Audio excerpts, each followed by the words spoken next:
Hi guys, can you see me and hear me? Wait a minute. Can you see me? Is it working? Alright, great. Yeah, sorry for the delay. We had some technical problems there, and but yeah, we are live and we are good to go. So, where are you guys from? I was reading your comments and I saw that there's a lot of people from all over the world, so it's pretty cool. Finland, alright, awesome, yeah. So yeah, I could give you a brief background of who I am and how I ended up here. So I'm Juuso Hämäläinen and I'm 22 years old, photographer and visual artist from Finland. And yeah, I started photography about 8 years ago, and at the same time I started editing photos, and I just really liked capturing the moments that I enjoyed, and I really enjoyed spending time in the nature, so that has become my favorite subject to shoot. And yeah, I just started uploading photos to different platforms and websites, and I really got good feedback from my photos. And then a few years later, Instagram came, and it just felt right place for me to share my photos, because it's an easy platform to use, and it's a good place to share nature and travel photos. And Instagram has also made it possible for me to get more audience for my work, and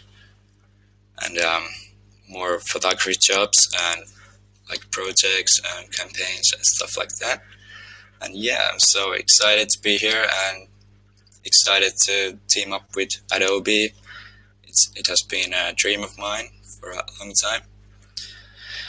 And yeah, it's cool because I get to finally show you how do I edit my photos, or at least some of my tricks. And yeah, if you have any questions, please ask me. And so yeah, in this session I will show you how do I edit my star photos usually, and a few before and after photos, and also a few composite photos, which are photos that are combined from several photos. And yeah, just keep your questions coming, because the person who will ask the most interesting question will get 12-month subscription for Adobe Creative Cloud. So in the end of this session, I will select a winner, and I will try to read as many questions as I can. But I'm also trying to focus on the editing, so it might be a bit difficult to focus on both of them, but I will do my best. And yeah, I think we could start here. So I'm just gonna alright. Can you hear me? Alright, great. So yeah. Yeah, we could start now. I'm gonna flip the video mode to the screen so you can actually see what I'm doing here.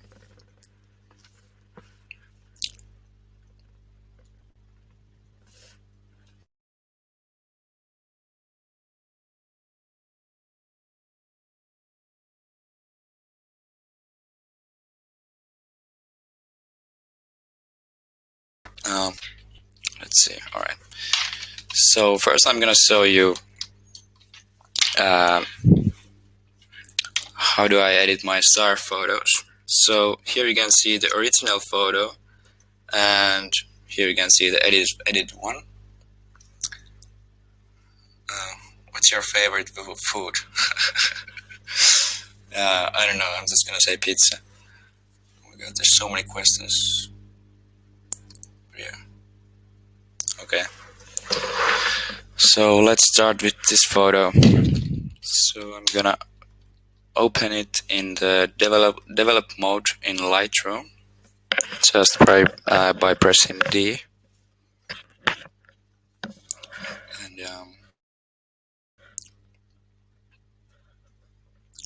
right, it's gonna load a bit.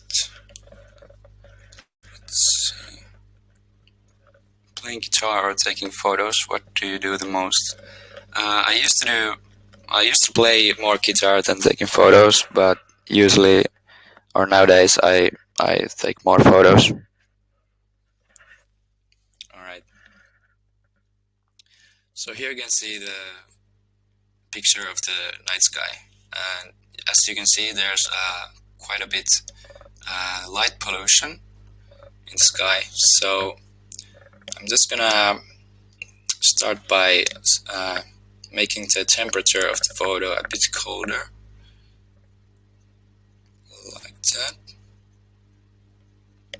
so you can see it looks a bit more natural, and you can see the stars better, so it's nice. And then let's see, I think I could raise up the contrast a little bit. Alright, I think I'm gonna crank it up to the 100. Actually, it looks good on this one. And I think there's too much the highlights over the clouds, so I will lower the highlights a little bit. Let's see, I think it looks good somewhere there. Let's try the shadows.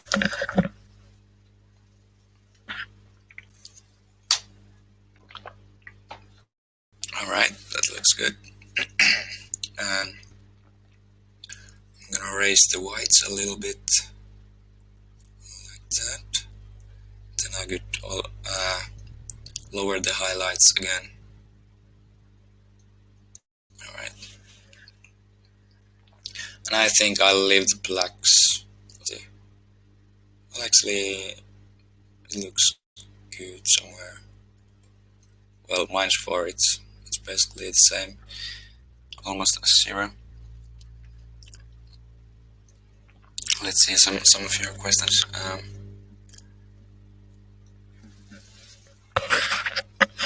Yes, Sebastian, I can, but it says the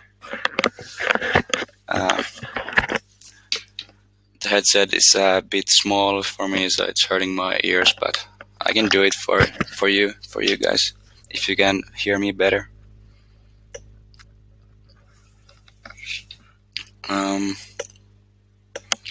Alright. Can you tell us a bit our settings and what you were doing while taking the shot? Okay. So here you can see the settings. So this was shot 30 seconds exposure, and aperture f2.8 and ISO 3200. And yeah, this is actually the closest city where to the place where I took this shot was like 25 kilometers away. So as you can see, there's still a lot of light pollution, even though the closest city was 25 kilometers away. So you really need to go as far as you can from the lights if you want to shoot the Milky Way properly. Like, if you really want to get as many stars as possible. So yeah, let's continue on this one. Okay, let's see the curves. You could give a little bit contrast for the photo with curves. I usually do that. Just a little bit, not too much. It looks good on this one. Alright, and then we go to the color settings, color adjustments. And I think I'm gonna change the yellow colors a bit more red. Let's see. Or orange. I think it looks better for this one. Might be a bit unnatural, but I just like the feeling that it's not too bad. Alright. And then we could try to raise the luminance of the blue colors, because as you can see, the stars are blue. So when you're raising the luminance, you can see the stars will pop up a little bit, like that.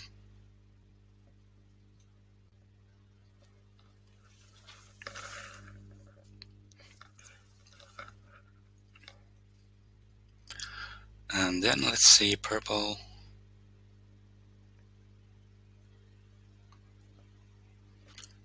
Just playing around with the colors, trying to find something that looks good for my eye. That's always usually doing, just playing around with adjustments and trying which looks the best. Alright. Oh, what happened there? Okay, so I think we are having more technical problems here. So my Lightroom just well, it's okay. At least we have more time to answer our questions here. Sorry, guys. Let's see your questions.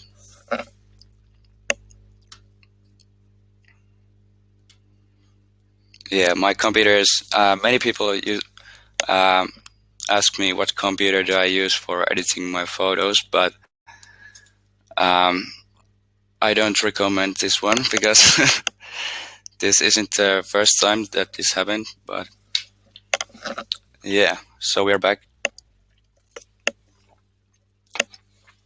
Yeah, I should get a new computer. But yeah, we are back, and Lightroom has saved all my settings, so it's pretty cool, even though it crashed. And where was I? Alright, so yeah, so just playing around with the colors, trying to find some cool style that fits for this photo. Alright, and then I kind of split toning. So first I usually go to the shadow section, and I raise the saturation a little bit here.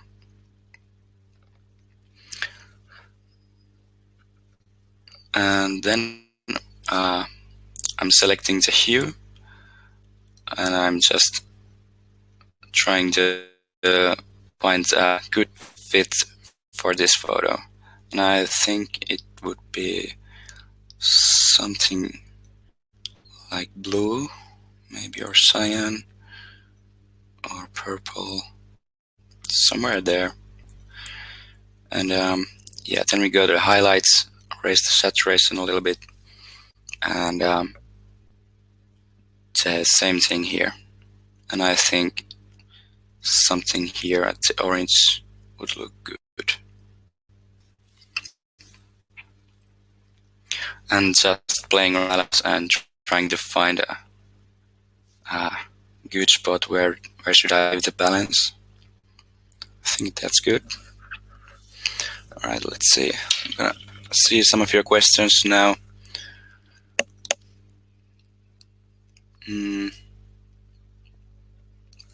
How would you describe your photography style? My photography style is kind of fine art,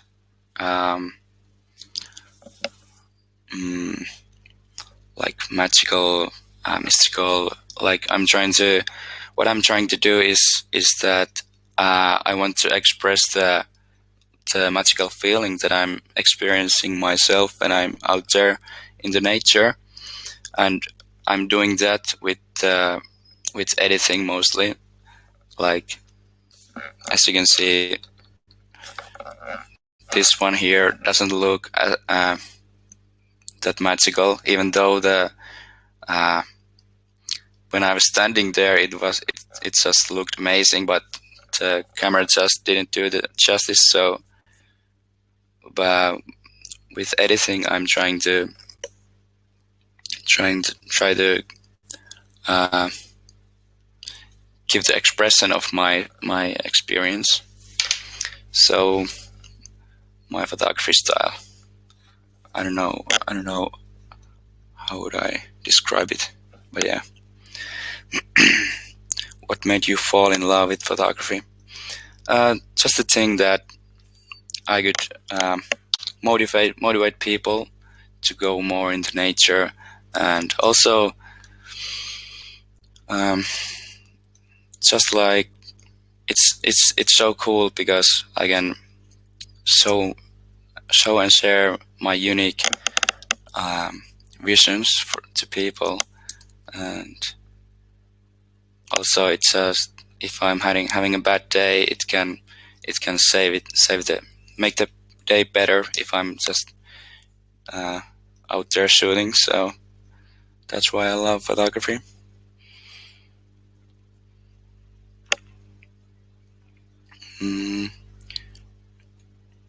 Do you dodge and burn your photos? Yes, I do, and I will show you that in a second. But yeah, all right. So now we are going to the sharpening here, and so yeah, here you can see the sharpening adjustments. So I'm first selecting the amount about maybe 40, and then as you can see the sharpening is affecting the whole image here right now. But with the masking tool, I can change areas which the sharpening is affecting, and while I'm pressing the Alt key down and clicking this slider, I can see the areas that sharpening is affecting. So if I'm dragging it here, it's only gonna affect some of the stars, and vice versa. So yeah, I'm just gonna crank it up to 100 works for this one.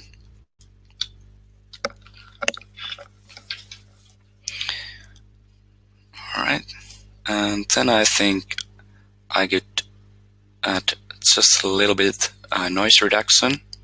So I'm just gonna lift it. So it's gonna remove the noise a little bit. And here is the vignette tool.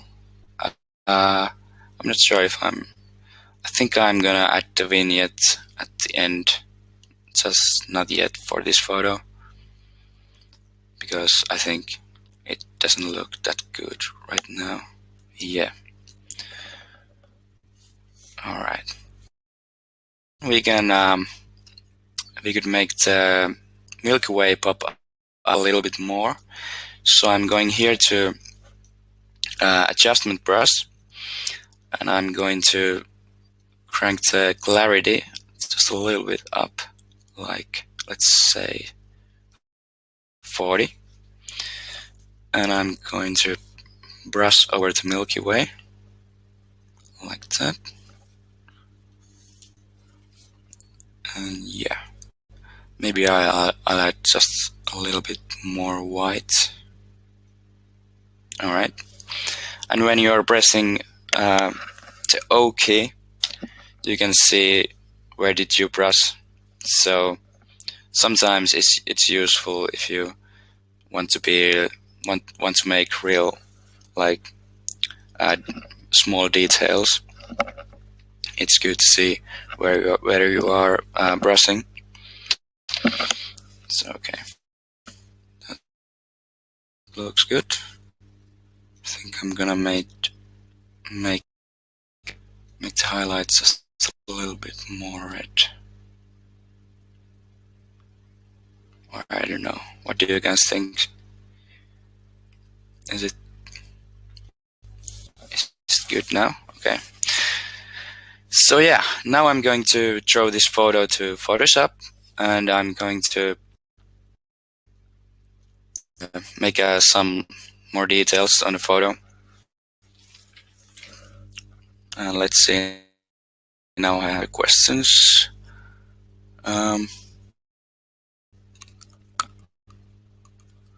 Are you aiming towards cool photos or model photos?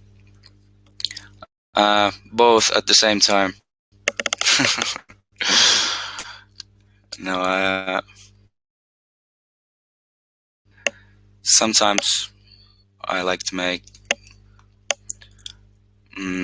like really beautiful cloud photos, and sometimes I want to make like some scarier, really cold feeling, cool photos. It's just, well, it really depends on my feeling and mood. Does music inspire you in your photos? Yeah. Yes. I would say that the pianist Ludovico Einaudi, if that's how you pronounce the name, he's really inspiring in his music.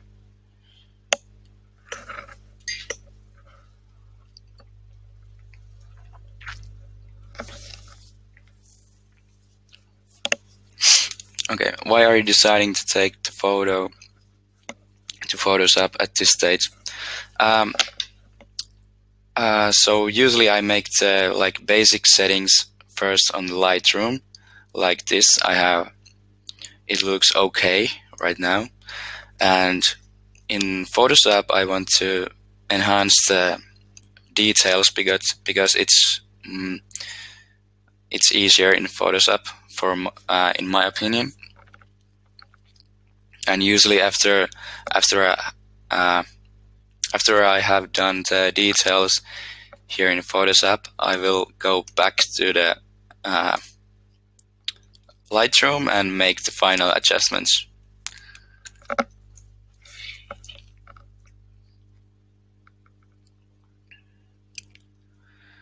Do you like to make the blue tones more cyan-like?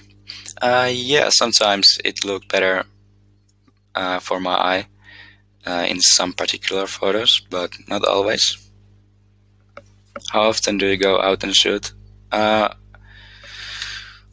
it really depends actually on the weather and if I'm traveling and stuff like that. I would love to go even every day, but sometimes it's just once in 3 weeks.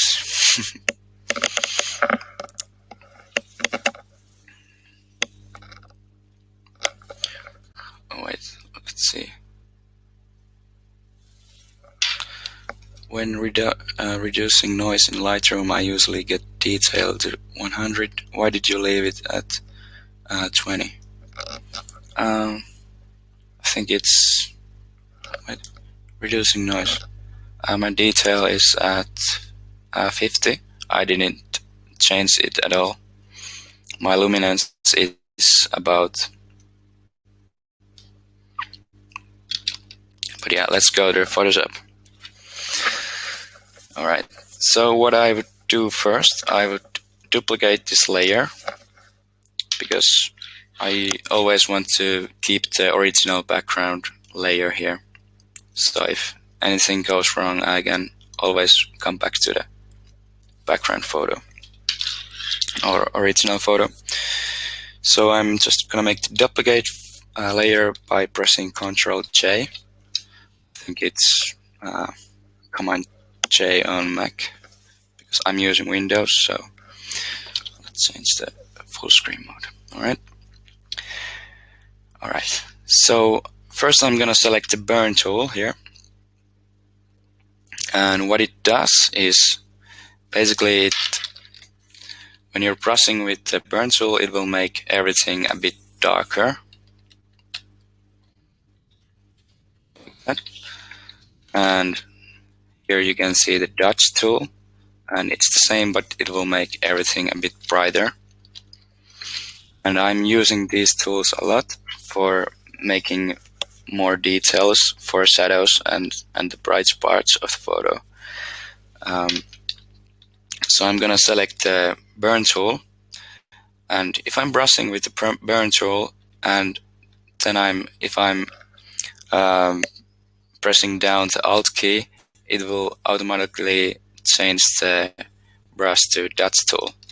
So it's pretty handy to use. So you don't have to always go here and change the dodge and burn. You can just press the Alt key down and change the tools. And yeah.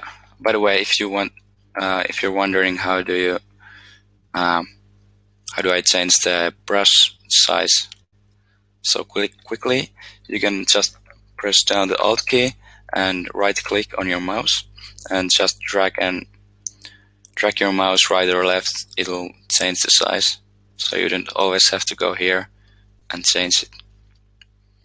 And also, if you want to change the hardness, you can do the same thing, but it's up and down.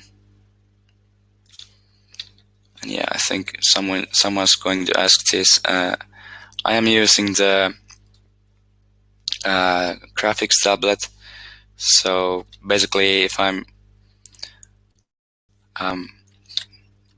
pressing hard the tablet, it'll make a large brush, and if I'm just pressing slightly touching this tablet, it'll make a small brush. So it's really useful for small details.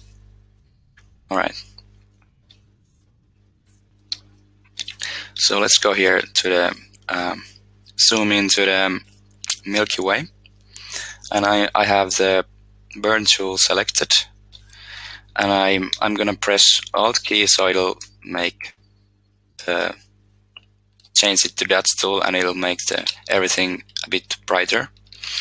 I'm going to change the exposure something like 10% maybe.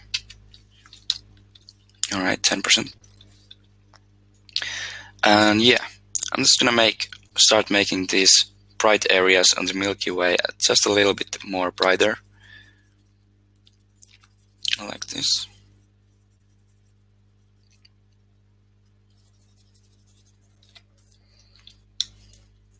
That would be a good time to answer some of your questions. Let's see.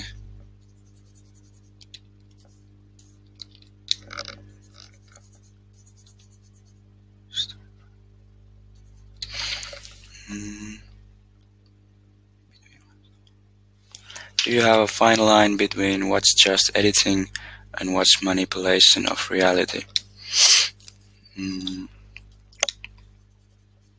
Well, yeah, of course.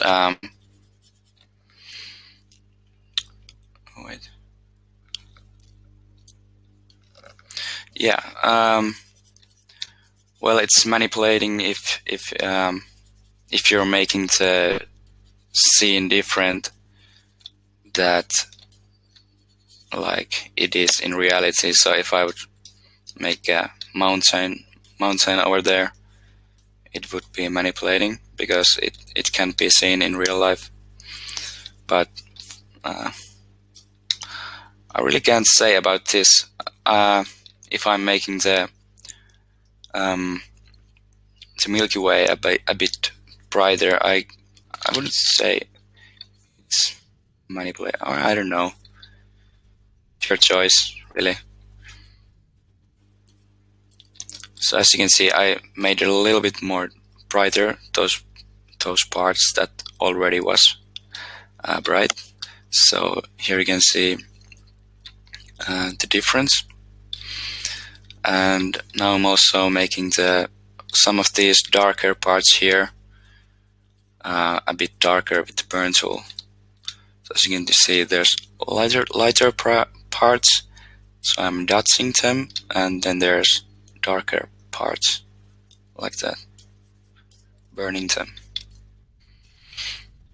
And then I could also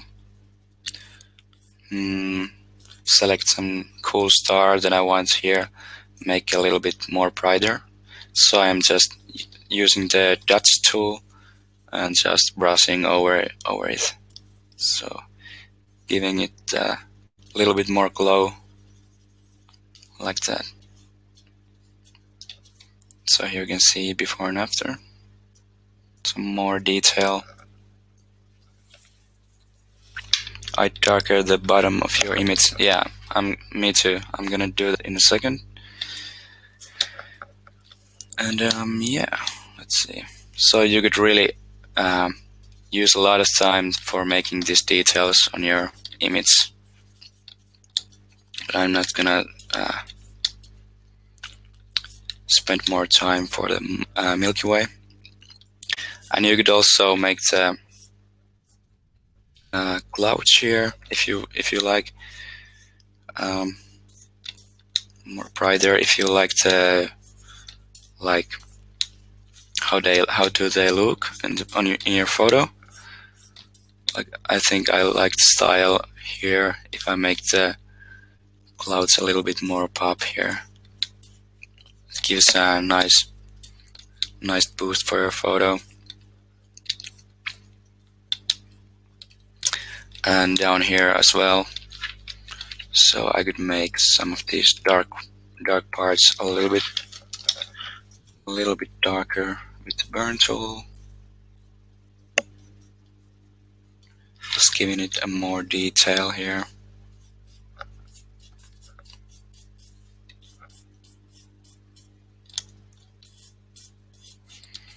But yeah,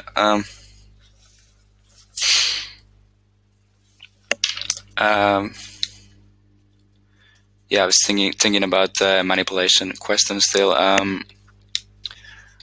I don't really think about those questions a lot because I'm just doing what I want to, and I'm just being true to myself. Like, I do this, I do my art in the way I love to do it. So I'm not thinking about if I'm like cheating or something, when like sometimes people say I'm cheating, but I really don't see it that way because it's my art, and I'm not lying anyone if I'm gonna share a photo that is not real. I'm not gonna say it would be real. So I think it's true to stay true to yourself. Yeah. Alright, let's see, there's some details. Might be too much, I don't know. Well, it looks good enough.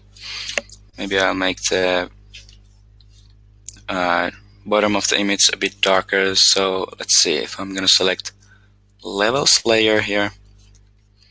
And let's see, I'm gonna drag this middle arrow a little bit more right. Alright.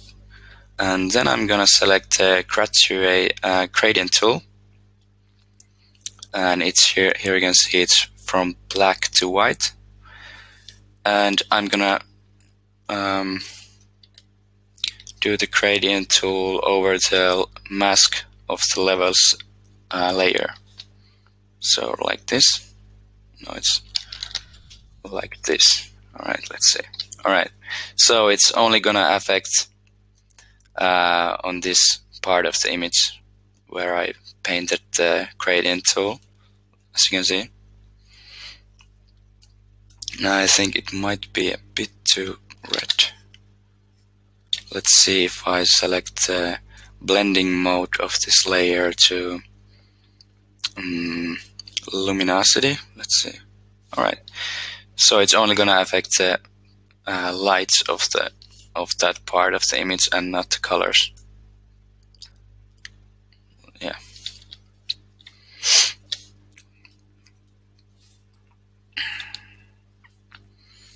Alright. I think that would be good now.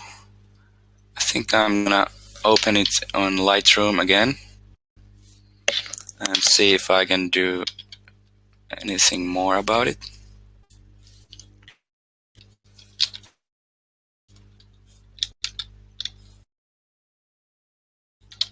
Alright, let's see some of your questions here.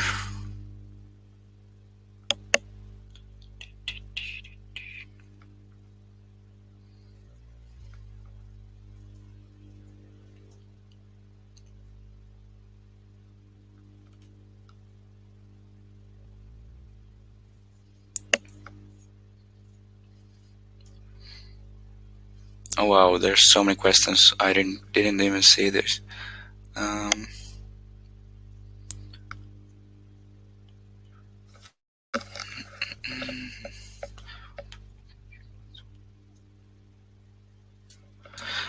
Okay, what's the most common thing you'd want someone to think or feel when they're looking at your photos? The thing about in photography is that I can share the feelings of mine when I'm out there in nature, because I experience the nature as a really magical place. So I really want to share the feeling and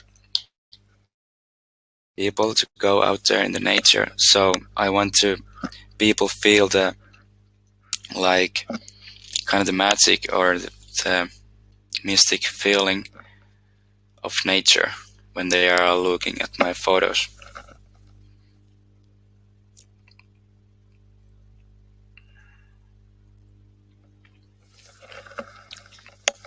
What's the best way for a photographer to break through and get known on Instagram?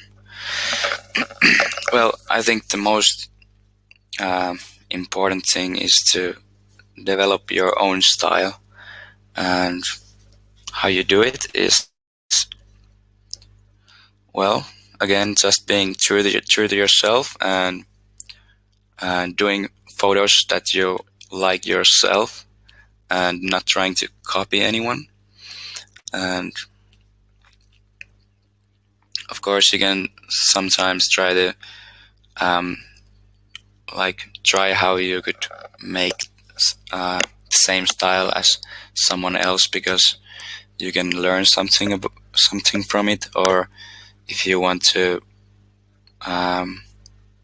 like tutorials, even they are teaching you how to make the same style as someone else, they are useful in the way because you learn to use the adjustments and every tool you can possibly use in Photoshop and Lightroom and other softwares. So when you are watching some tutorial, you can make the for example, if they are teaching you how to make the same photos as are exactly the same style as they are doing, it might be a good thing to do the same thing because you learn from it. But as long as you're not copying the style always from that on. Yeah, I don't even know what answer did I what question did I answer, but all right. Let's see. What could we do about this?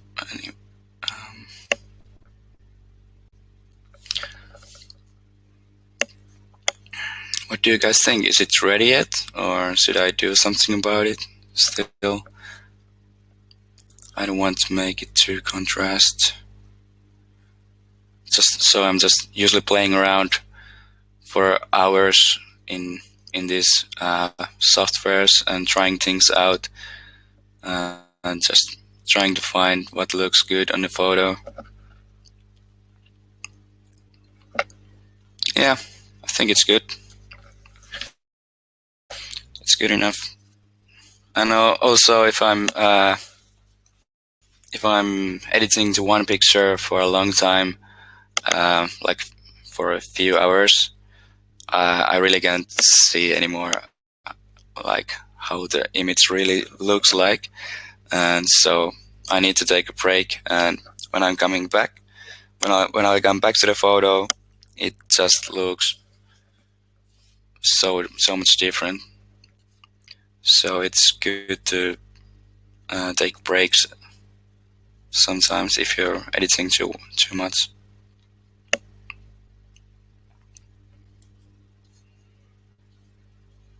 Alright, I'm just gonna leave it there. It looks good enough and you get the point. Alright, let's go here. Another photo. So yeah, many times. Okay, let's take one question here.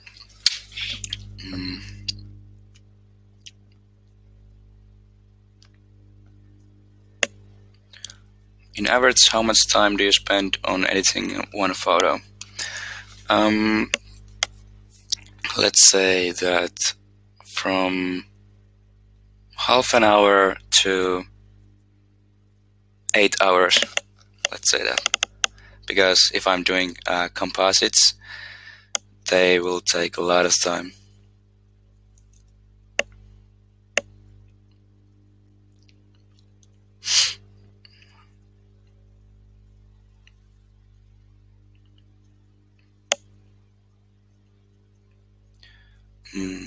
For how long are you into photography? Do you feel that you progress all the time? And if so, is yours still a lot different compared to when you started?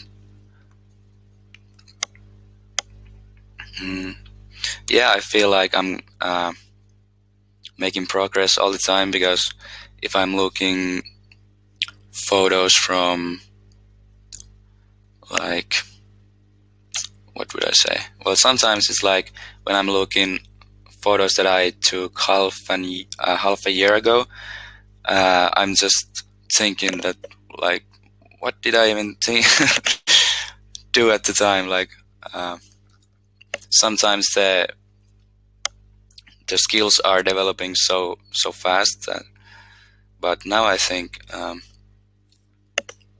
it's a slow progress, but it's going better all the time.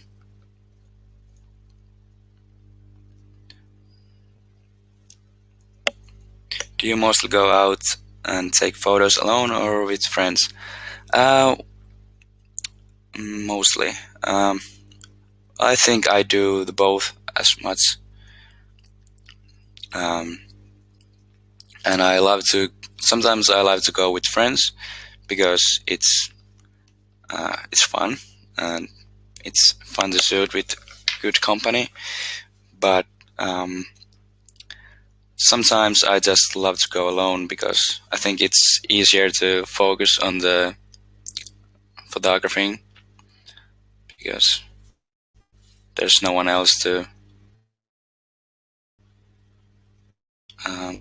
running around in the same place. Right. So yeah, I'm sometimes when I'm shooting, I would need to get a more wider photo that my lens is capable of doing. So as you can see here, I need to take these 3 photos. Let's see. I'm gonna select. I need to use these 3 photos from the same place and make a panorama of them, so I could get the photo to look as wide as I wanted it to be. So here's the final image. So some making the panoramas in Lightroom, and sometimes, but many times the Lightroom does the work really good. So let's see. I can show you how do I make them. So you wait.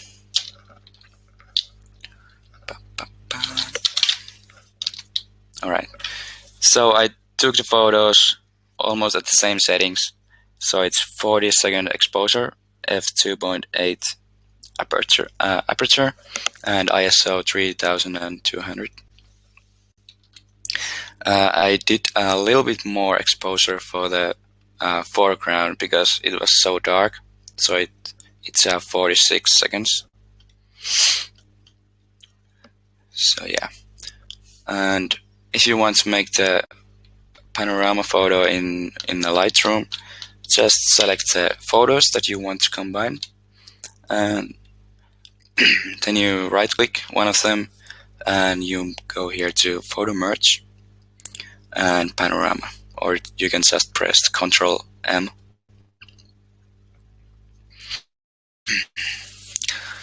Okay, question.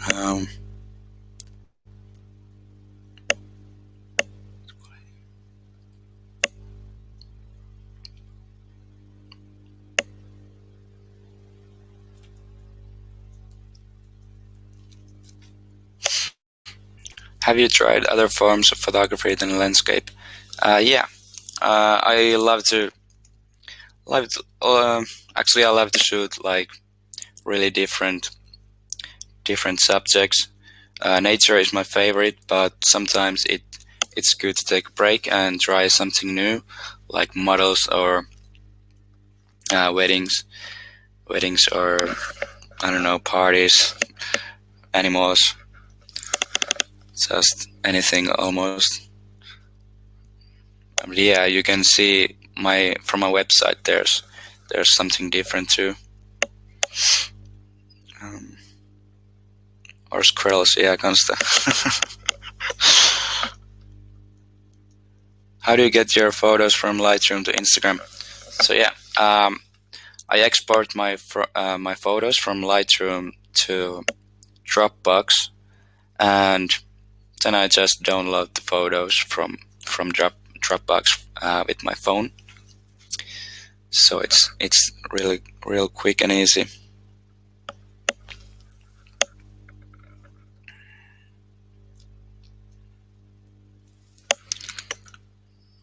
How did you move the Photoshop image to Lightroom? Yeah, I just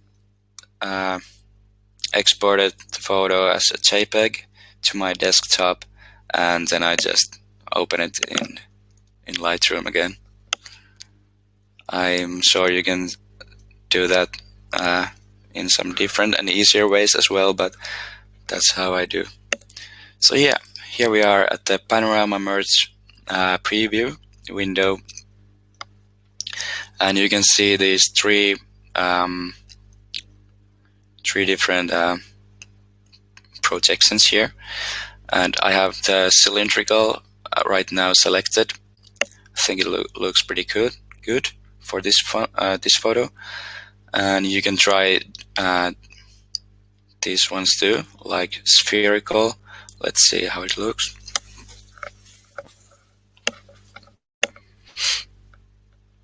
So it's a bit more narrow, but I think the cylindrical was better.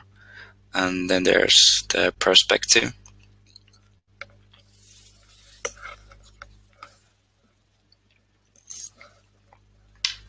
So yeah, I don't think it looks good at all. Sometimes the perspective is the best one, but for this photo it's not. So let's go back to the cylindrical. And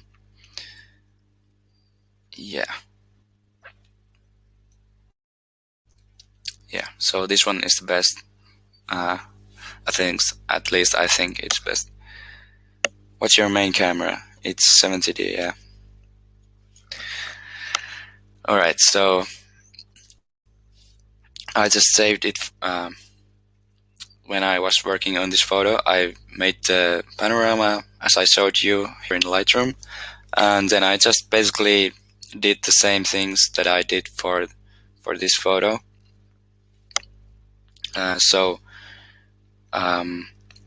First I edit the basic settings in Lightroom, and then I will go to the Photoshop to make the fine details, like enhancing the Milky Way and making the clouds a bit brighter here, because I really like the shape of these clouds.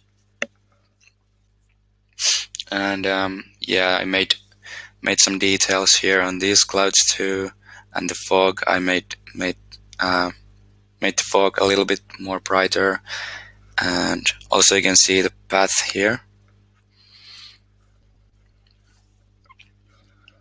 I made it a bit darker so you could see it more better, like you could see it better. And yeah, I think there's some radiant, what is it called, radial filters as well in Lightroom. There's this radial filter. I think I made this one here too, so it gives a little boost for the like a little spotlight for the area, like this. But yeah, I think it's pretty much the same thing that I just showed you for the Milky Way photo, and here as well. So this one was shot under the moonlight, so there was not that many stars because moonlight causes light pollution as well. But you can barely see there is a Milky Way just in the middle on the photo, right there. And if I make the photo a bit brighter, you can maybe see it a little bit better. And if you make some adjustments there, it will come a little bit more visible. And then you can do the same thing for this one too in Photoshop to make it brighter, because when you're seeing the bright parts here, you can then make it brighter so it doesn't look unreal, or at least not too unreal. So yeah, also because the moon was so down, almost at the horizon, the light here was a bit yellow.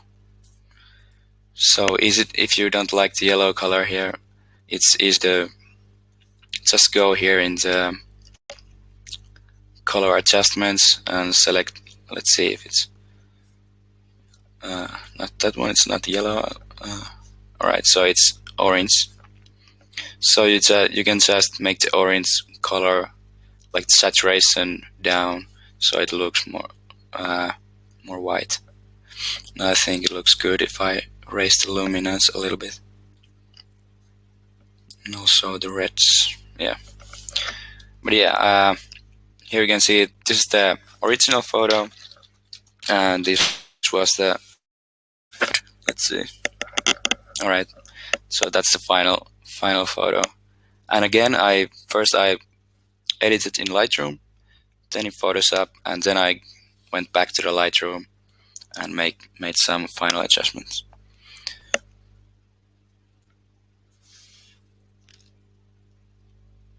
What is the best software to edit photos in?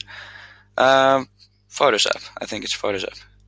At least for me, because it's so so many tools in there. I don't even know like half of the tools that are in the Photoshop. But yeah, it's the best, I think.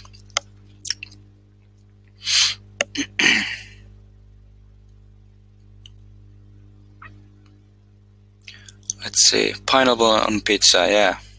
Yeah, I would eat pineapple on pizza.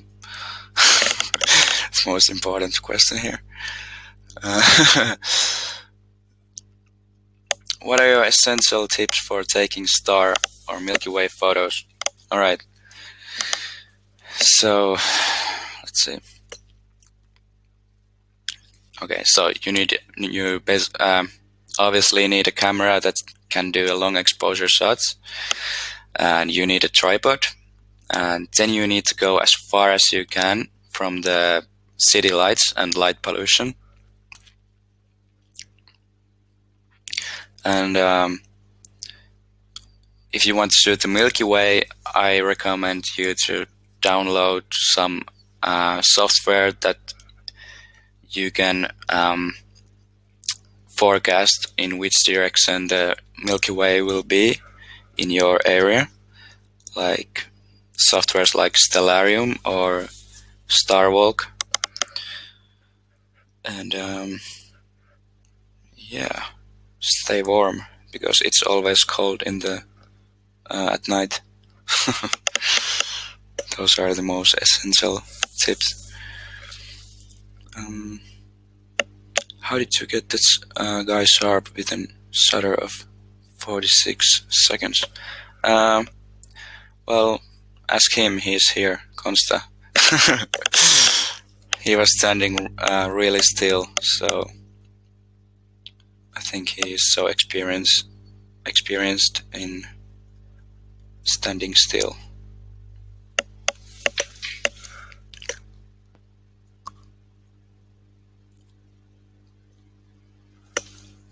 Why do you often use f2.8 for your long exposure? Because well, my camera isn't the best one, so I need to get as much light as possible. So if I would use higher aperture, I would need to raise up the ISO, and it would make my photos just too noisy. So that's why I'm using f2.8. Where did you study photography, or did you teach yourself? I teach myself. Yeah. I didn't study photography anywhere, or no one did teach me. Who or what inspires you? I would say that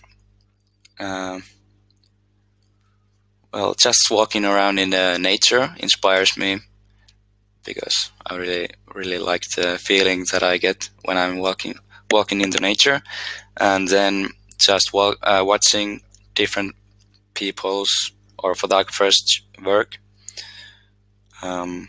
It's inspiring sometimes.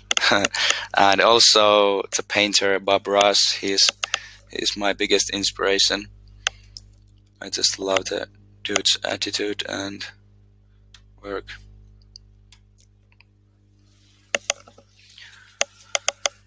Do you ever have a hard time motivating yourself to go outside and shoot? Yeah, I do.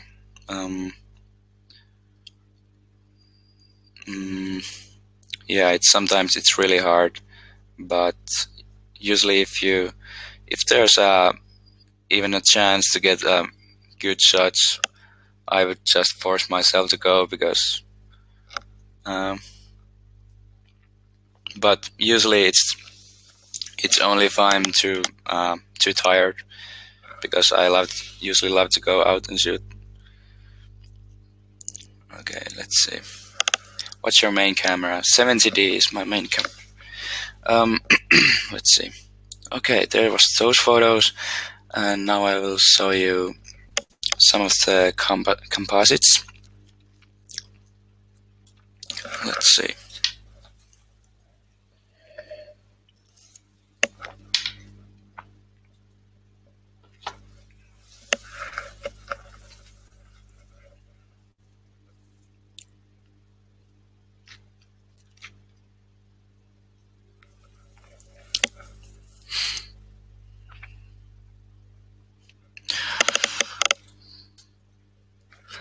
Is there something you always ask to yourself or think just before you push the button?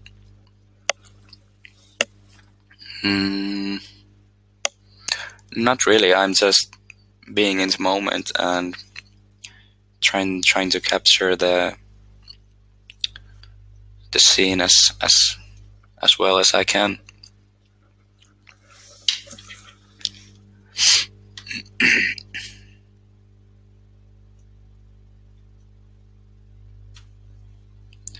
Do you use presets? Yeah, I have made a lot of presets here for myself in Lightroom. So if you take this photo, for example, I have here really presets. I sometimes use them, but usually they're not gonna work for another photos. So they're just really random. Usually works only for one photo. But yes, sometimes I'm just browsing through them, and if I can see some cool style, it could give me some inspiration for the photo if I'm not sure how I would like the final image to look like. But yeah, there's a lot of random presets.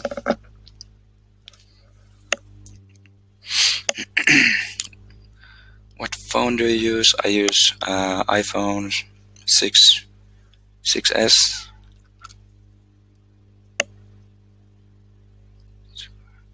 Do you always check the weather before you decide to go out? Yeah, usually, yeah. Like, yeah. So if you're one more tip for star photography is that you should check the forecast for that it will be a clear night and not clouds, and also you should check the moon, because if it's gonna be a full moon at the night, you will not see the Milky Way at all. Or if it's in the horizon, you can see it, but it will cause so much light pollution.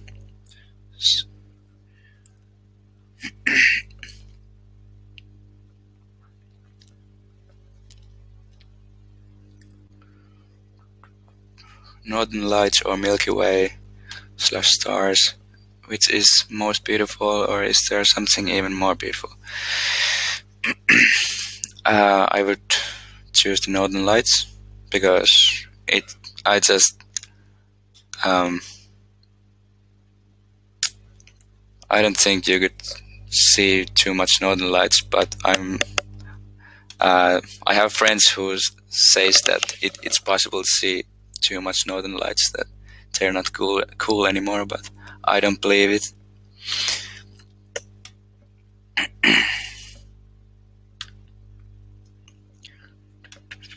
Which painter did he mention? I would love to see the art, but I can't hear it probably.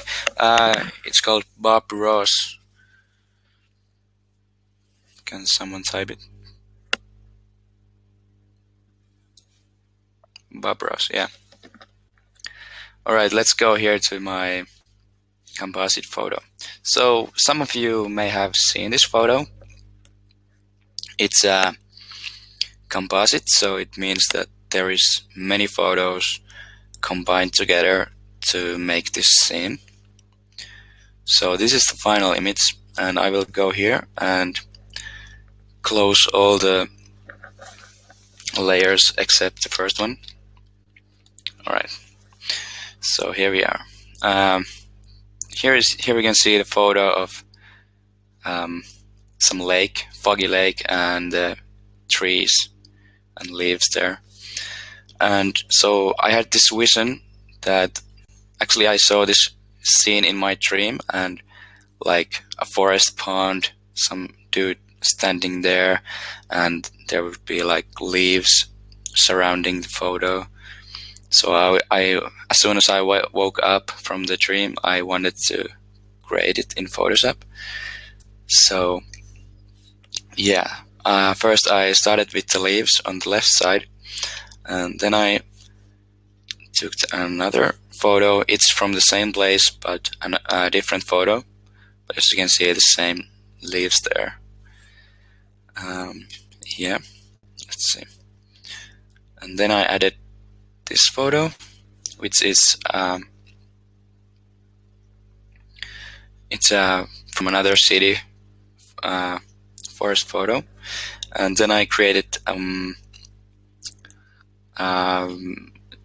duplicated it and made a reflection of the forest like that. And then I added leaves back here. So I cut the leaves out of this foggy lake scene, and it's really easy to cut the leaves from here because the background is so white because of the fog. So I just used let's see if I have, yeah. So I used the color range tool. So here in select and color range, and if you press the white area, it will select the white area. And if I do like this, so now the white area is selected, and if I press Ctrl, Shift, and I, it will flip the selection around, and now I have all the leaves selected. So now I can just copy this area and make it in the new layer. So that's what I did here. But you can still see there's like the leaves are too bright for the background. So I think I have here, yeah, I made some shadows for the leaves, for the highlights. As you can see, there's too much highlights. You can see some white things everywhere. So I just made a new levels layer and reduced the highlights with this arrow here. And then I made some more shadows for the leaves, like that and like that. This one I made with levels as well. Let's see, what have I done here? So I think, yeah, I made the green midtones a bit more greener, and let's see, blue. Also, I made the image a bit more blue. I just tried to match the color with the background, and I reduced the red colors. So I dragged the middle arrow just a little bit right. Okay, and yeah, then I just reduced the highlights a little bit more, like that. And then I have made the background a little bit more bright. Let's see. Then there's some motion blur for the reflection. So basically I just went here, blur, filter blur, and motion blur. And there you can make the reflection look like it's shot with long exposure, and it looks like the water is moving a little bit. Okay. Then I added the person there. It's actually me from another shot. And let's see. Yeah, I reduced the highlights of my face a little bit. Just little details. And then I added the reflection of it. Some shadows. Then I added some white sparkles on the pond, so it looks like there's something on the water, like leaves or something. That I think it looks cool. Let's see. Then I have some blur on the edges. If you can see it, it's just a small add. And then there's the final adjustments in the Lightroom, like this. And I basically have just what I did in Lightroom. I made the green hue with the split toning tool and added some vignette and probably played around with the curves tool as well. Alright, what do you guys think? I'm gonna just find a good question again.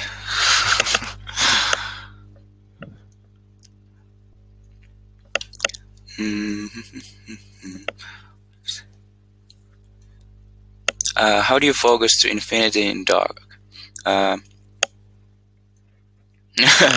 So as the best photo you have missed because stupid mistake. I think I have my all of my stupid photos on different drivers, so sorry I can't show them right now. But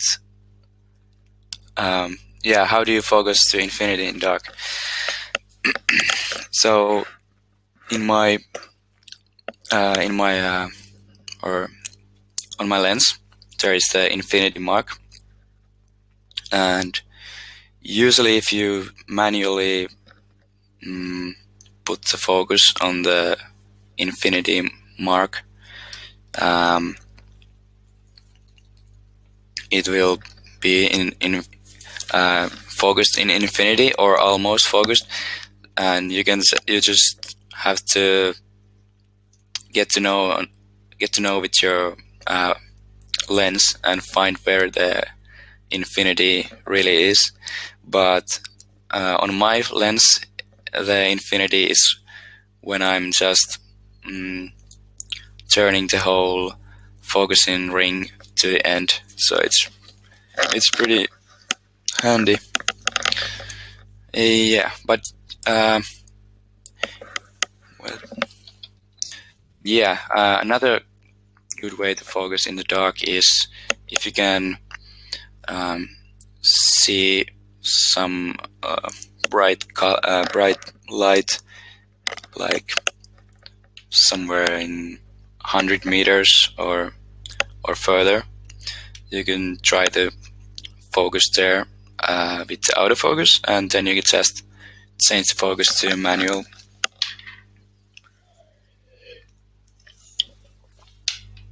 All right, let's. I have one more composite photo here. How do you add the motion blur to a specific place? Well, I can show you.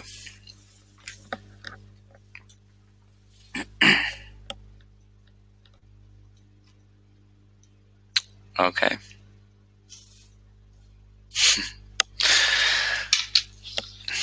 Okay, so someone asked, how do I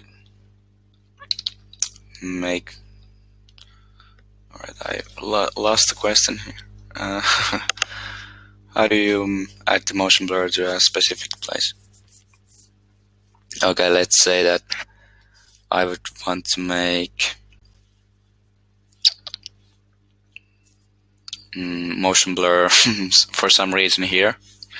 I would just select the area with my lasso tool, like that, and then I would just make it into a new layer by pressing Ctrl J. So it's here, you can see it here. And then I would just go to blur and motion blur, and it would only affect that area because it's on its own layer here.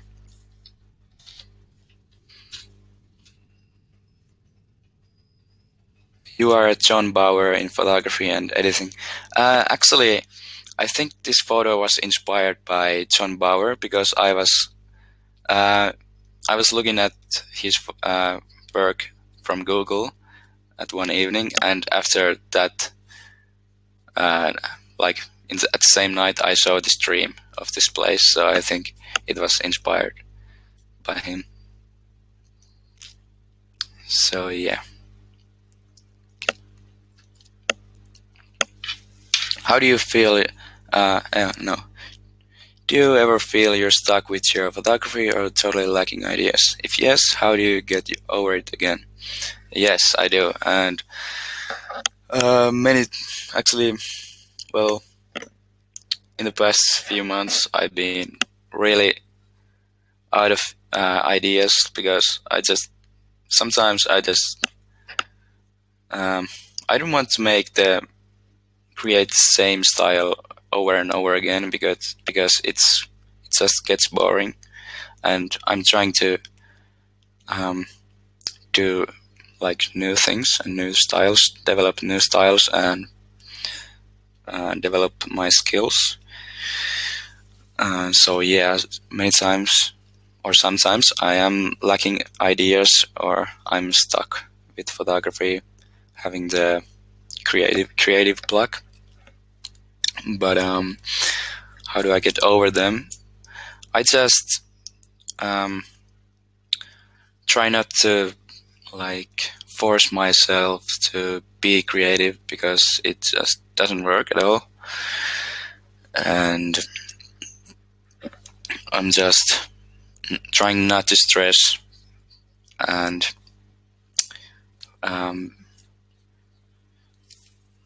just like having a faith that I will invent something new when it's the right time. But just I think it's important not to stress about it. Or yeah, you should try some new things, or like photograph something you have never photographed because it could give you some new inspiration, or just you could try some new hobbies. It's always also a good idea. Doing something other creative things.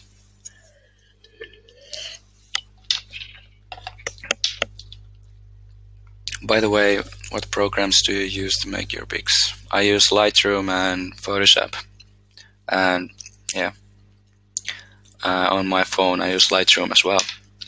So yeah, usually when I'm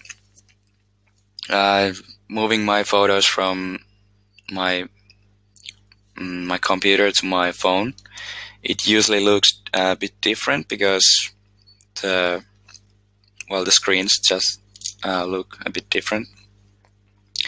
And if it's not looking the way I want it on my phone, I usually use the Lightroom app on my phone to make it look the way I want it. So yeah, let's see now about this photo. Alright, so this is interesting. So yeah, we will go down here, close all the layers but the first one. So yeah, this is obviously it's a composite photo made from multiple photos. So yeah, sometimes when I'm doing composites composites, I add a black and white layer on the top of all the layers, because it's easier to when you're combining two different photos with different lights and different colors. It's more helpful to first focus on the colors, not colors but the lights, and after that the colors. But I can show you what I mean with that in a second. So let's see. Yeah. So first of all, I removed the shooting star from the corner because I didn't think it looks good there, and I made those clouds a bit more brighter. And I also moved the Andromeda galaxy that you can see there. It was originally there. Alright, so like that. And I also made some stars a bit brighter. Did you realize you can save from Lightroom to mobile, so you're gonna upload to Instagram? Yeah, yeah, I do know that. I have tried it, but actually, for some reason, it was quicker to use Dropbox. I don't know why.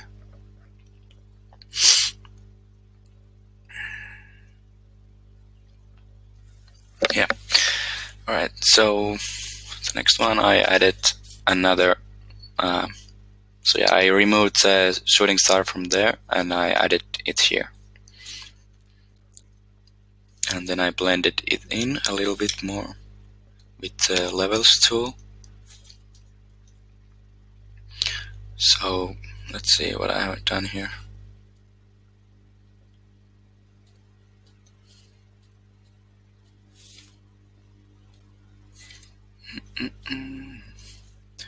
Yeah, so basically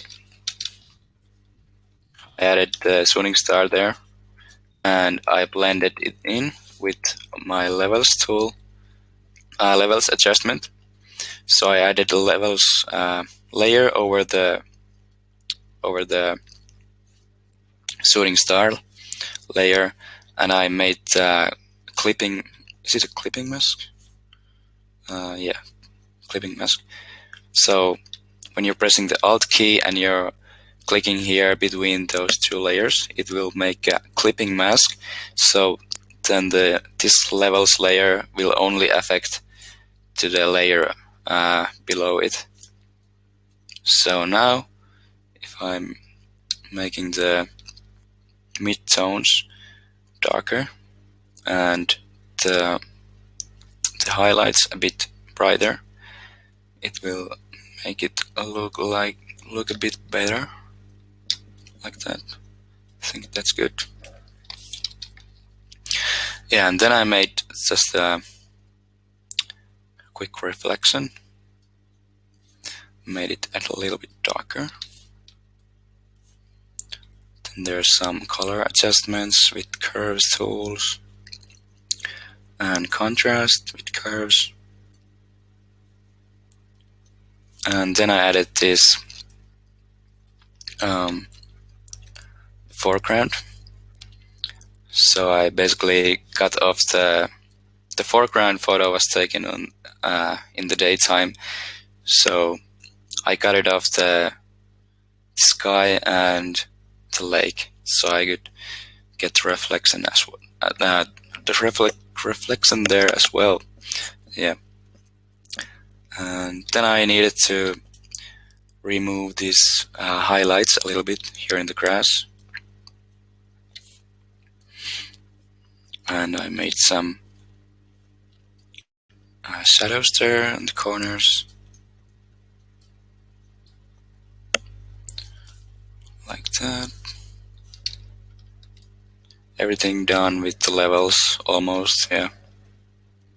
Levels and curves are almost the same, so you can basically do about the same things with both of them.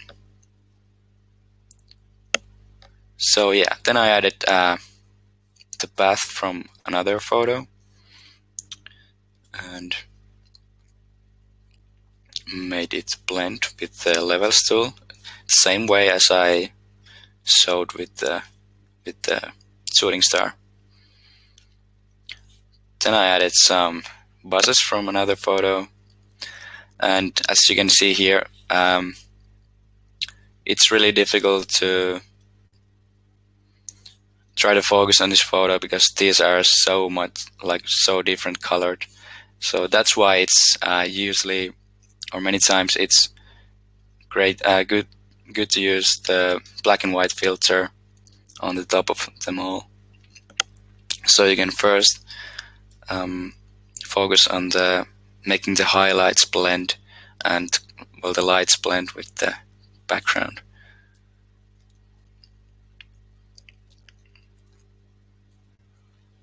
Like that. So I used levels layers again to make the highlights darker, and then I just brushed with over the mask. Yeah. So I I can show you actually. Let's see. Okay, this is a good one.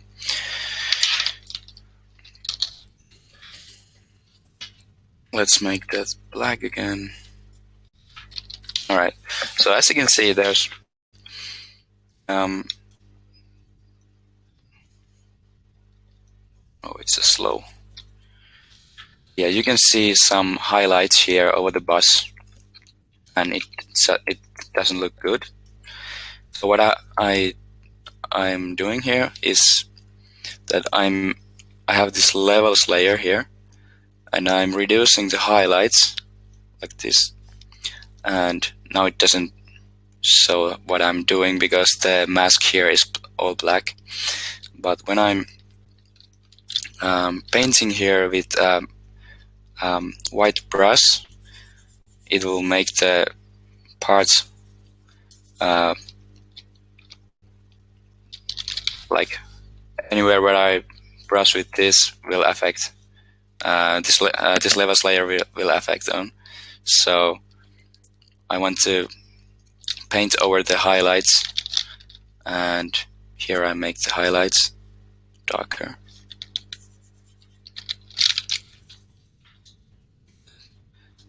You can also spend a lot of time in this. I think I spent like 4 hours for this photo. Alright. And then I added a tree there and some shadows, colors. Usually I change the colors with the hue and saturation tool. So here I just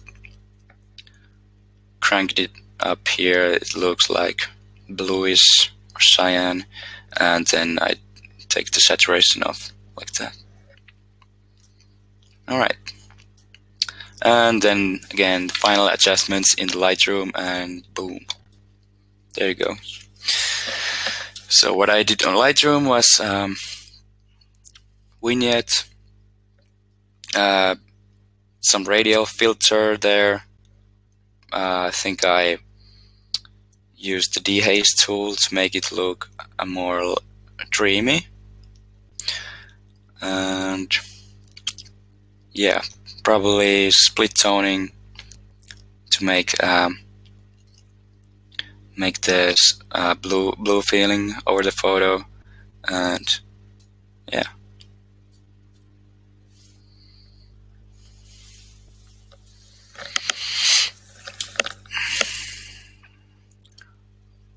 What is your future dream in photography?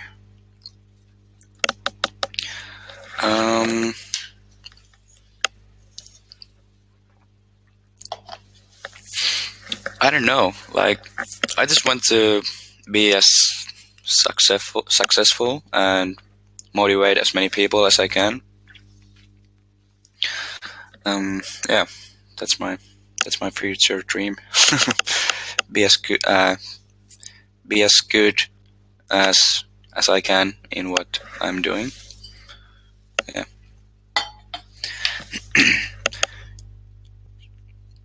When compositing, do you usually have a vision of what the end will look like, or does it kind of also grow while editing? Usually if I'm compositing a picture like this, this is also, by the way, a scene that I saw in my dream. So, well, it's not like exactly the same, but it was inspired by my dream. So yeah, many times I have some vision, but also it will change while I'm editing the photos. So I usually don't know what the final image will look.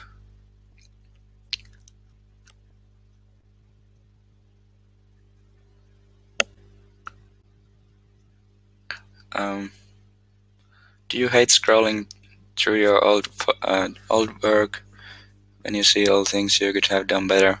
How to live with that? No, I don't hate it. I think it's funny and cool to see how much have I progressed.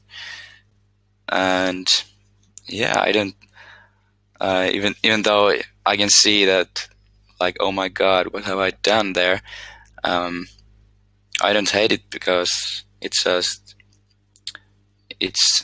I wouldn't be here if I wouldn't go that stage of my skills.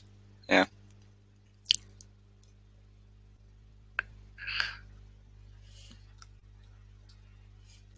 Um, let's see if I have more photos. No. Okay. I think I'm gonna. Mm, yeah, I'll change the video mode. Okay, so I'm gonna be back soon.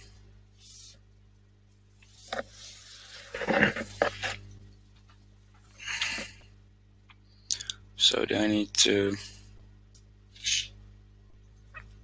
Let's see if it works.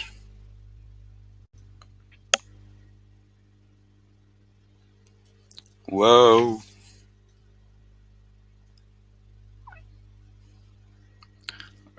Just a second.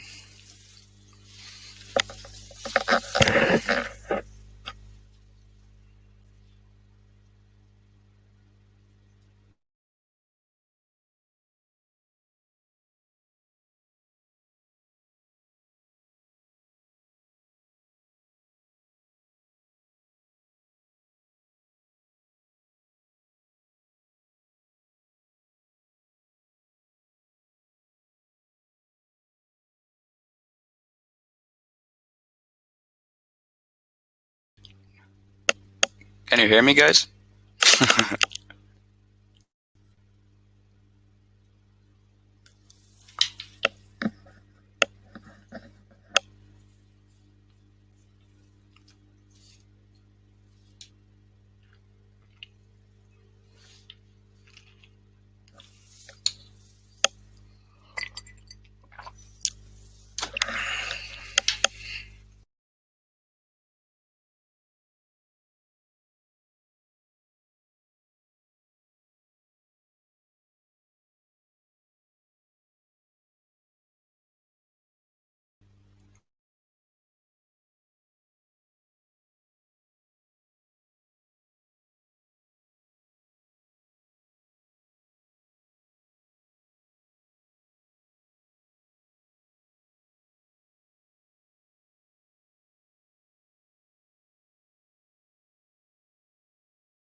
All right. Can you hear me now at least? All right. All right. Great. So I'm not gonna use my web camera because of my computer. But yeah, I'm just gonna look for questions here. I hope you have learned something during this webinar, even though some of the technical problems.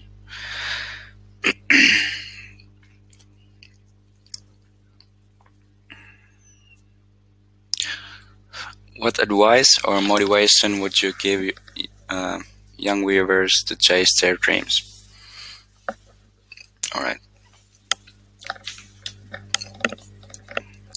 Well, I think the most important thing is to believe in yourself and just listen to your intuition. And like, if you really have some hobby or thing that you really enjoy doing, and you think that you would get a career from it,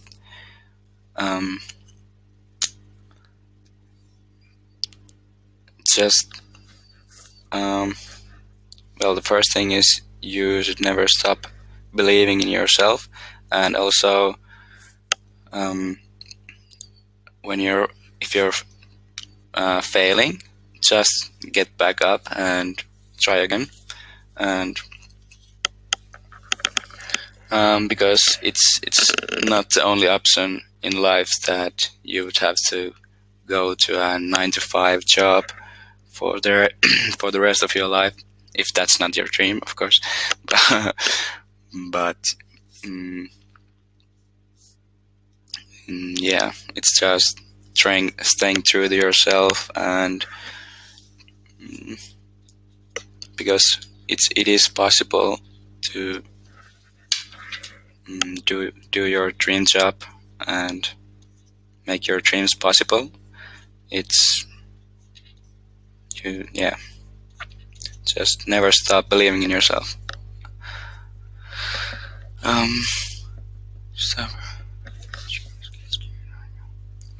Won't you ever get scared when you're alone in the woods? No, I'm so used to that.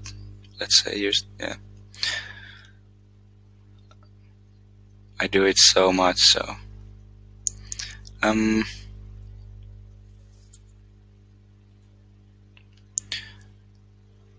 To an aspiring photographer, would you advise putting more time in photographing or editing in the beginning? I think, the photographing is more important. So just get used to your camera and get to know what all the settings does, like exposure and aperture and ISO, stuff like that. And when you're comfortable with all the things you can do with your camera, I think then it's the right time to get known more with editing. But I think I started both at the same time, and it's also a good idea because they are both so related to each other, photographing and editing. So it's great to start both things at the same time.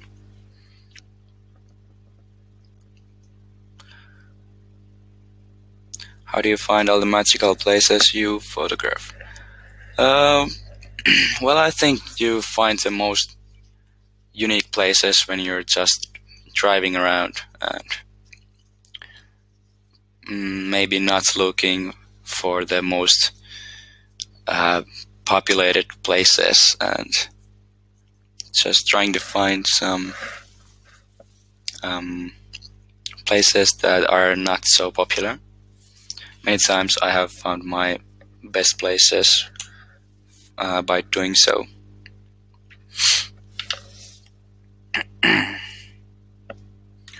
Let's see.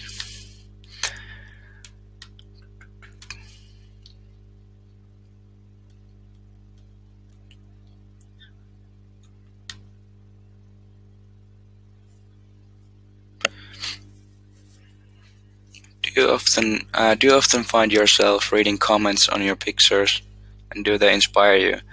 Yeah, I always read all the comments from my photos, at least from the newest photos. And yeah, when I see that I am motivating and inspiring other people, it inspires me more.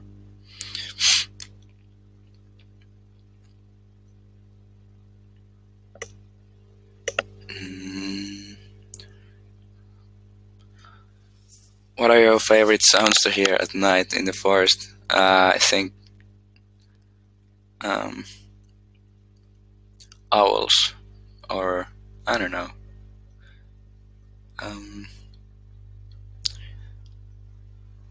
Well, I don't know, some animals, like, or then there's just the rain. It's pretty cool as well, the sound of the rain.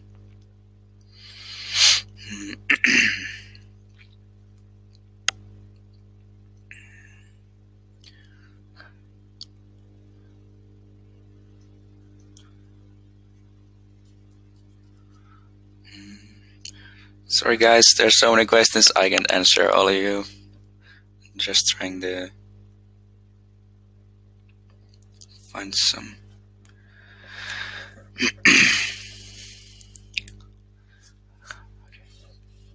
How do you deal with all the online attention with just 22 years old? Is it mostly fun, or is it stressful? What was the nicest thing you read about your art? Well, I don't think, like, I don't see myself like getting much attention. I see it more like it's my work that that what's getting that all the attention. So, like, I'm not seeing myself as a public figure, so it's not that hard to deal with. But yeah, it's nicest thing you have read about your art. Well, I think just all the comments that are saying that my art is making their life better and more inspiring and motivating them into their nature. I think those are the best things that I have read about my art.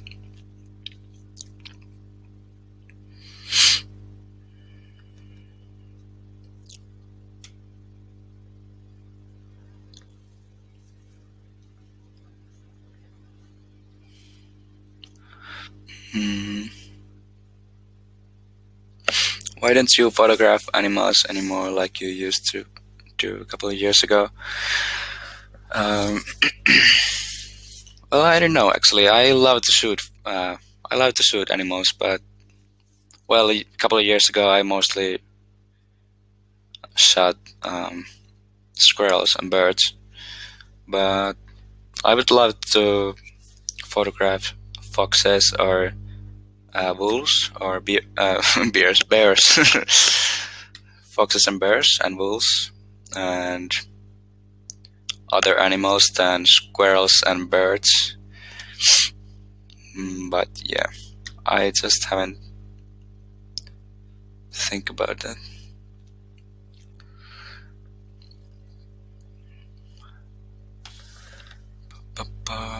Let's see. Have you ever been to Kuusamo? Yeah, I was in Kuusamo on January, so 3 months ago.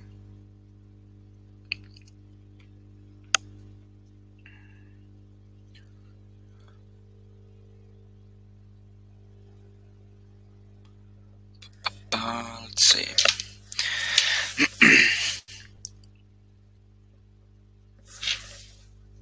I think the questions are coming in a weird order here.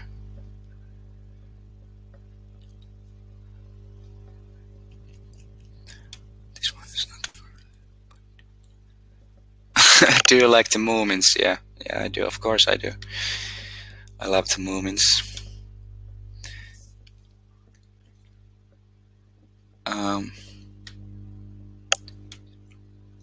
Do you see the world differently through a camera?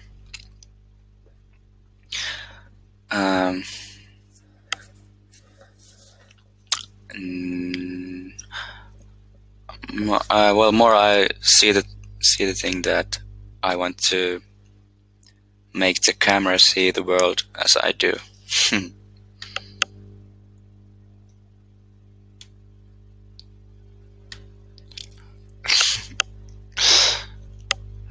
Is it hard to do a seminar like this in English? Well, I don't know. It's easier than I thought. I was so excited because I have always been so shy guy and I have never done anything like this before. But I think it's going good. I don't know. Yeah, I'm just trying to find one question here.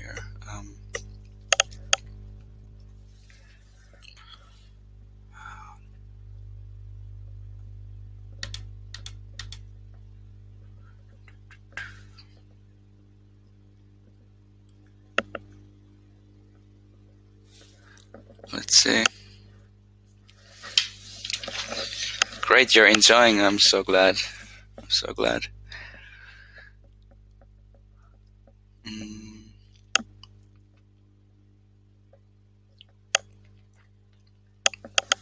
Do you store your photos as RAW or JPEG?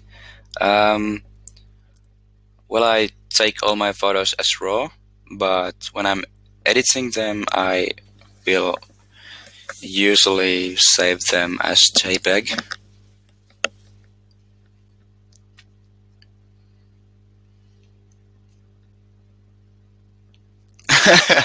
I really don't understand why you haven't answered if you like SpongeBob SquarePants.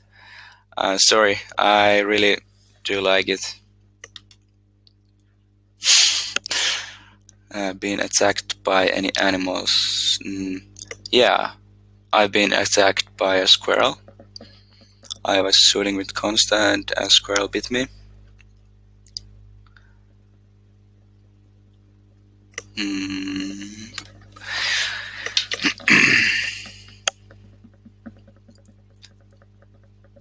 Yeah, I'm just trying to find the winner here. The best question.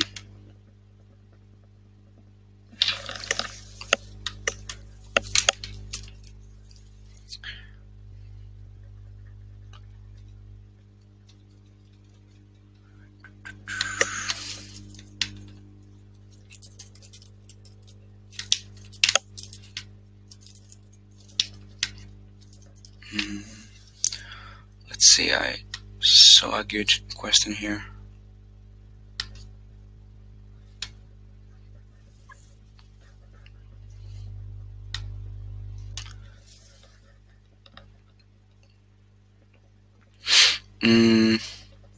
You mentioned you were a bit shy. Do you think this could be why you were attracted to photography at a younger age?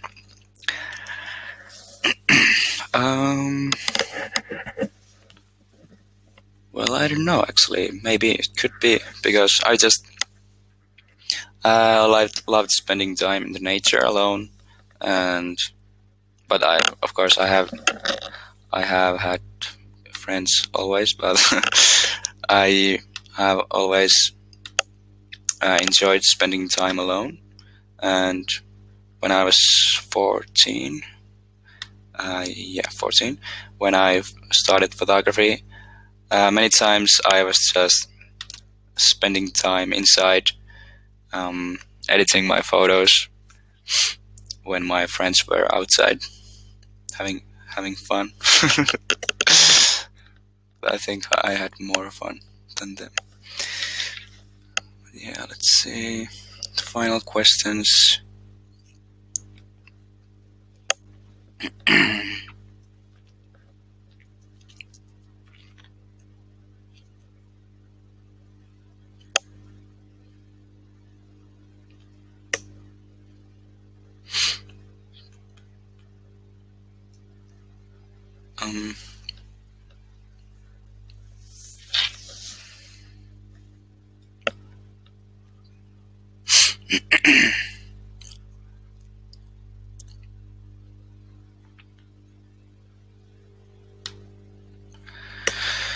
Um, why have you choose nature/fantasy photography over the photography or other photography type?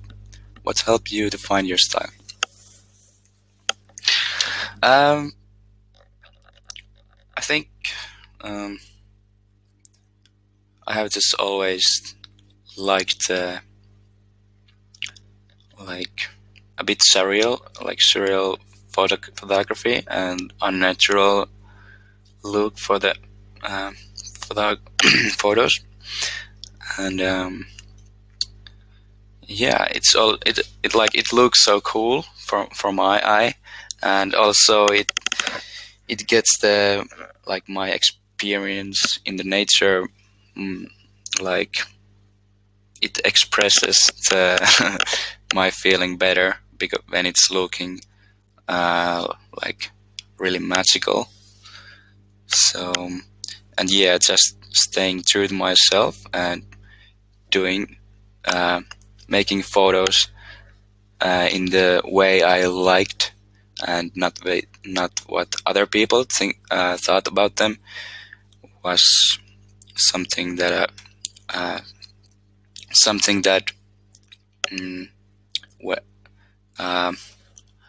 how do I say it? Well, it led my photography style further because I was doing exactly what I wanted. Yeah.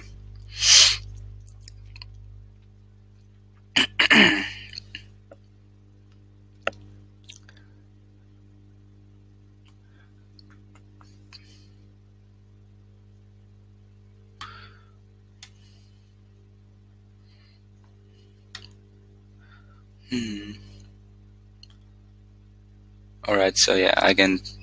Yeah. Just keep the final questions coming, and I will pick the winner.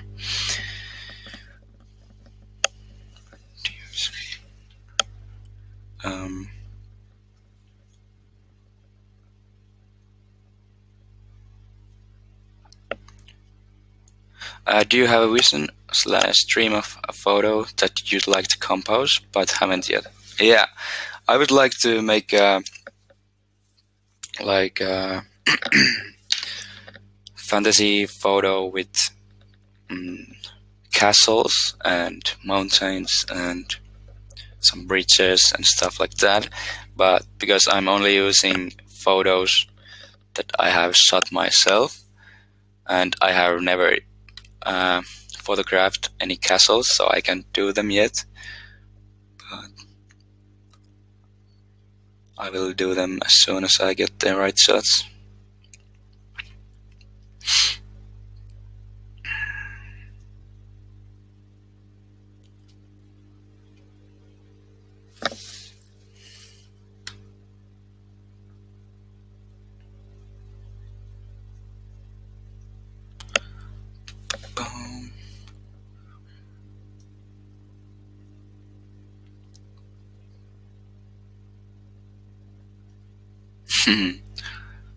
Yeah, that's the thing. Because I don't use stock photos because I only want to use my own photos.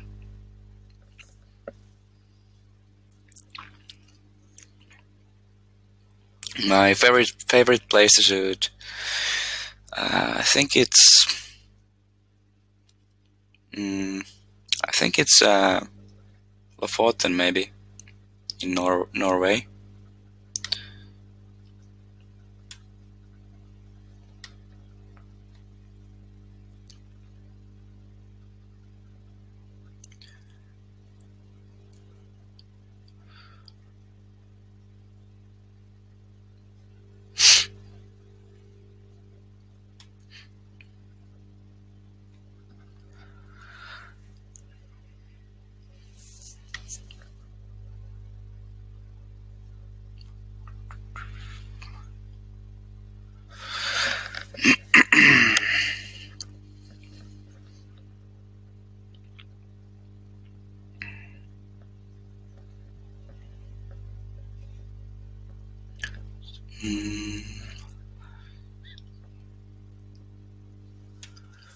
Oh, I missed that.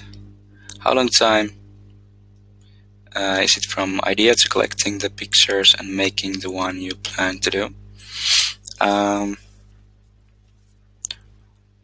Usually I just, well, I have a lot of photos of almost everything, so I can just, if I have an idea, I can just create it immediately. But there's some ideas, for example, the castles. I don't have any photos of the castles, so I can't make them yet. But usually I have all the photos that I need. I have maybe 300,000 photos on my disks.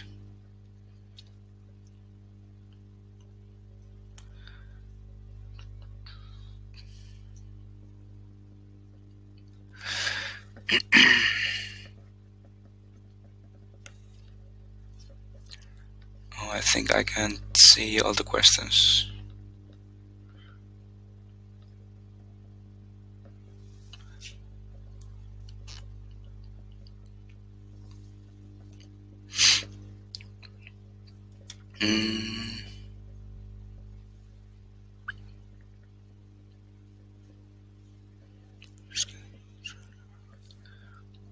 All right. Which is more important in your opinion when it comes to developing your skills and unique style? Trial and error or looking tutorials such as this? Well, I think trial and error is more important because you can develop your skills without tutorials and by just trying things out and seeing what works and what doesn't.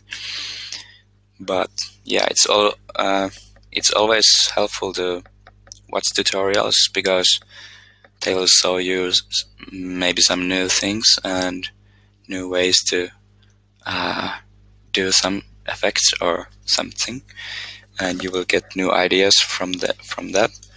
But I think it's trial and error is more important.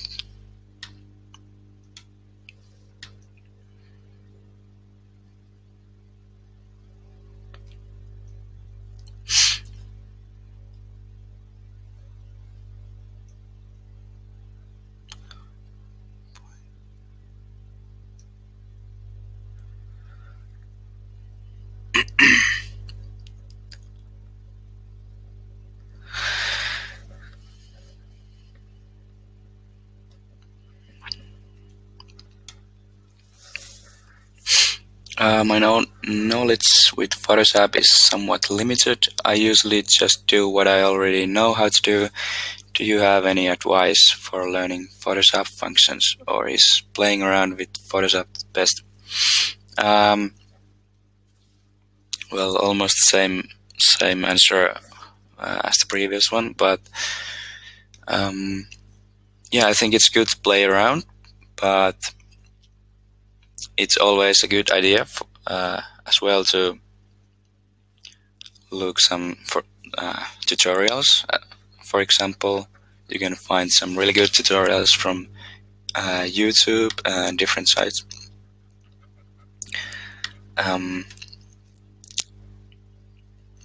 So yeah, I think it's faster.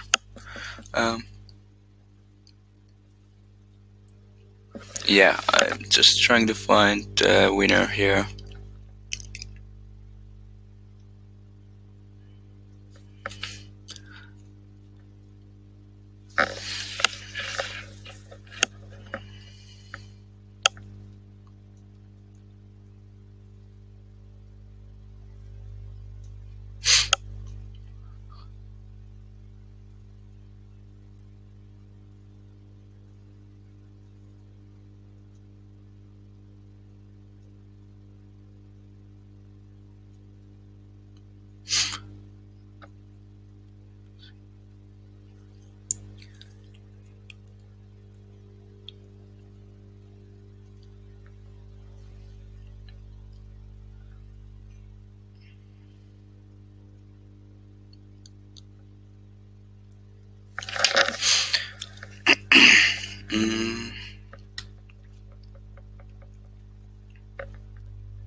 Oh wow, there's so many questions.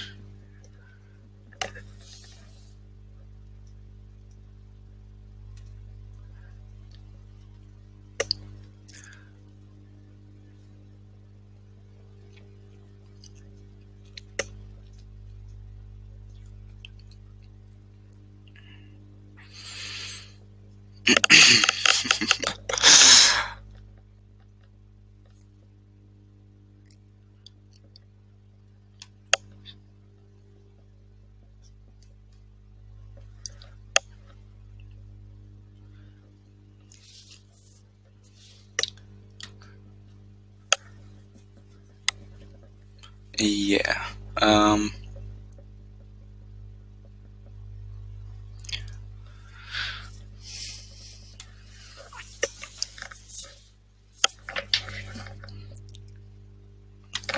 just real quick trying to find the question. Yeah, it's so many questions here. I'm sorry guys. Just trying to find the best one as I'm trying to end this webinar pretty soon.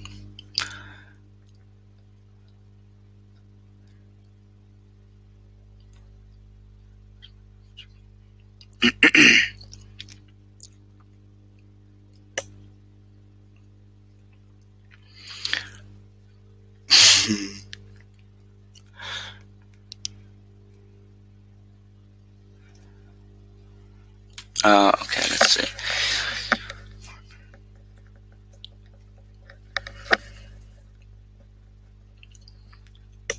Which one is more important to you, technical quality or emotional impact of your work?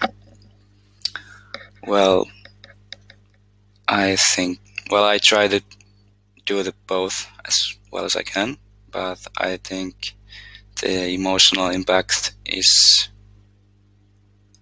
more important for me, because what I'm trying to do with my photography and what I love to do is share my experience.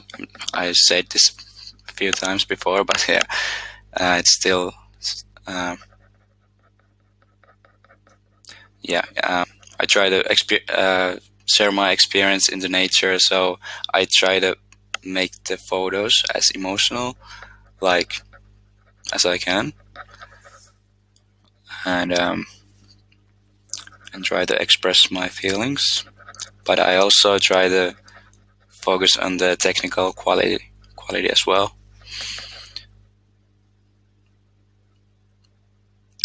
But yeah, I think the winner will be this one. Do you have I already answered this, so, but the question was, do you have a vision or dream? Oh wait, I lost it. Yeah. So, do you have a vision or dream of a photo that you'd like to compose but haven't yet? And that was Pierre commenting it. So, congratulations, Pierre. Or how do I pronounce your name?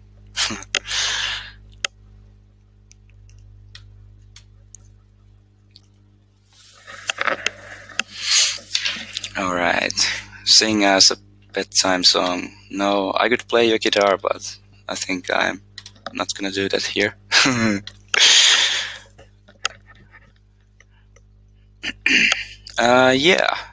It was pretty exciting webinar. Thank you guys for joining me. I hope you learned something tonight.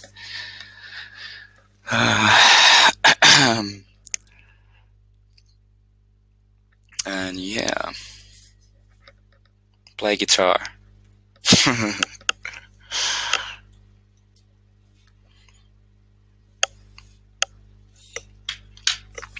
Thank you all, everyone. It was nice to chat with you, and it was a great experience for me.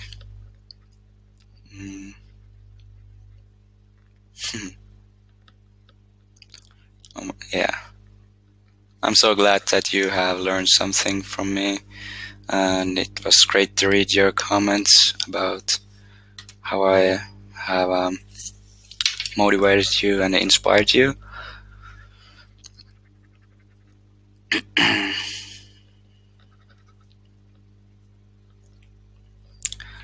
Alright, see you guys next week, and I will not be here, but someone even better will be, so stay tuned. Alright.